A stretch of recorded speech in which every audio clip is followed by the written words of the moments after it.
So my name is Anju Bist. I was at the University of Maryland from 1994 to 1998. I graduated in 1998 with an MBA and a master's in information systems, MS in IS. I would like to say I'm an accidental entrepreneur. We were working in rural areas of India, and we started Saukhyam, which is Sanskrit for happiness and well-being. That is the name of our pad brand in response to a need.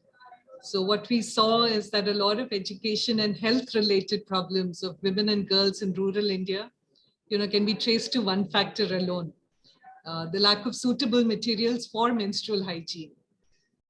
So in order to solve that problem, I guess I transitioned into becoming an entrepreneur, because that was the best way to provide low-cost, high-quality pads that are accessible by rural folks. That was my segue into entrepreneurship.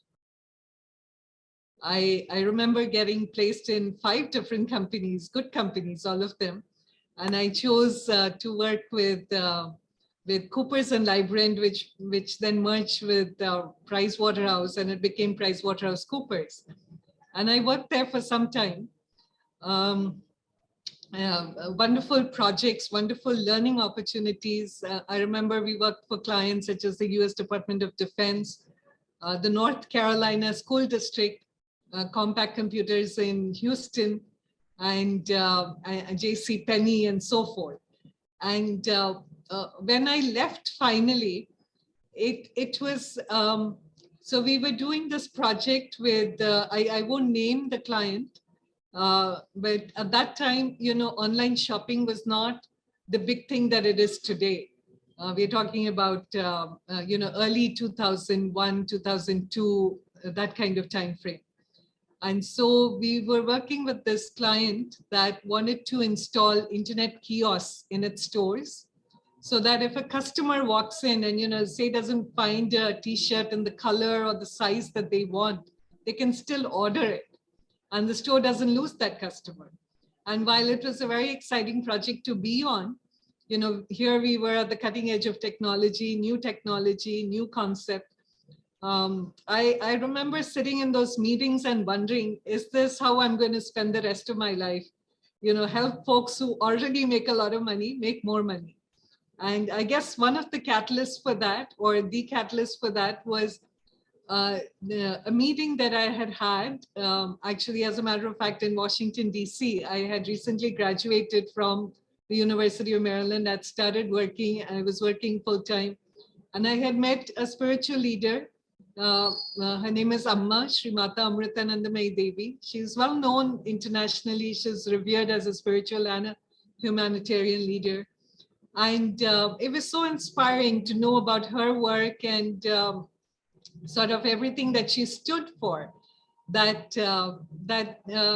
coming face to face with that, I started questioning, okay, what really what do I want to prioritize in my life? How do I want to spend the rest of my life? And I would say that was the catalyst in helping me make the decision that, we're given this wonderful opportunity. We all, live up, or we don't know how long we are going to live, but can we use this time that we have to contribute and to actually solve problems that, make a much bigger impact. I am the managing director of Saukhyam Reusable Pads. We are the world's first team that makes reusable menstrual pads from banana fiber and cotton cloth.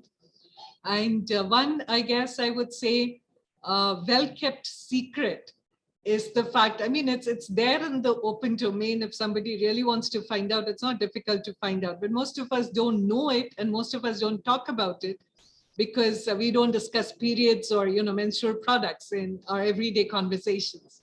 So for example, everybody knows that paper is made by cutting trees. We all know that. And even small children know that, okay, we shouldn't waste paper because we don't want more trees to be cut. But very similar to paper is this substance called cellulose fiber, which is also made by cutting trees. And this is what is the absorbent in 99% of disposable sanitary napkins, as well as tampons that are made and sold globally. But do we know about it? No. Do we need to provide menstrual products to, folks who don't have access to them? Certainly. Do we want to cut down more trees to do that? Definitely not.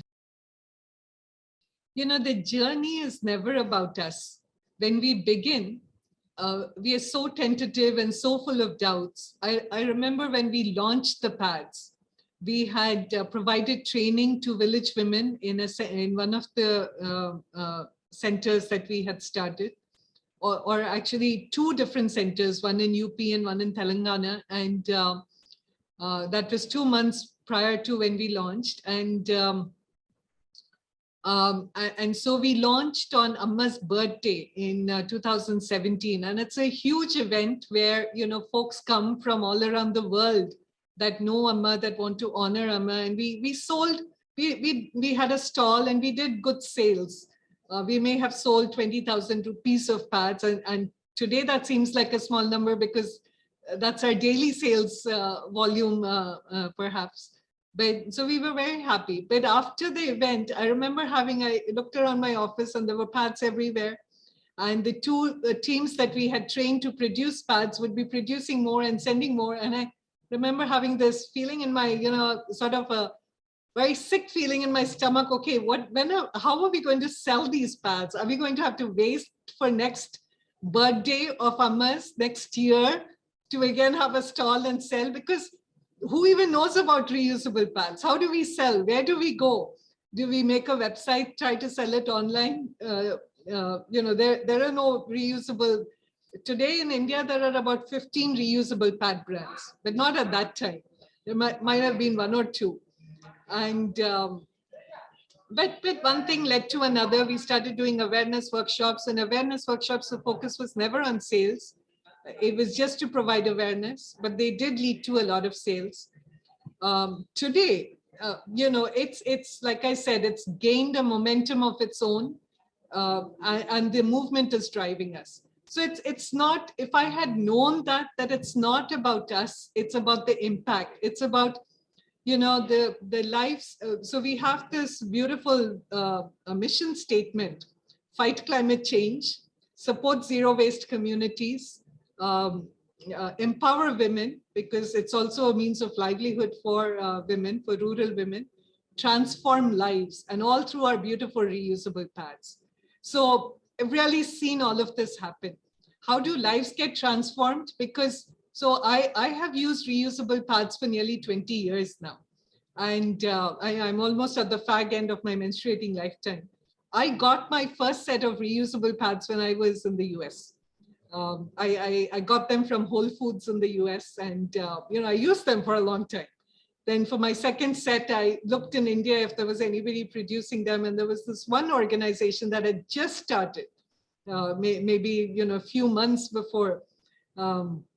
So using reusable pads makes for a much, much better period experience. That I say, and using reusable pads with banana fiber, it's like, it's an awesome product. I don't say it because it's our product.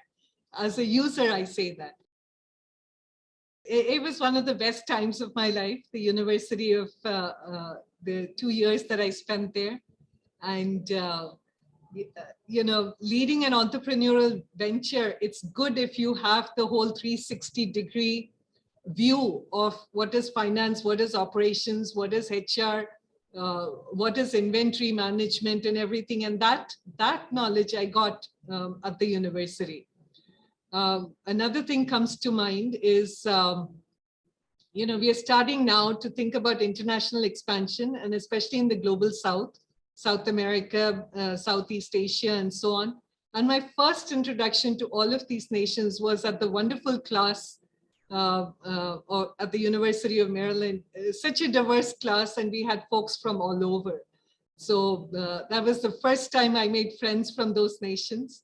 And I recall that now as we are starting to take our first steps for international expansion. So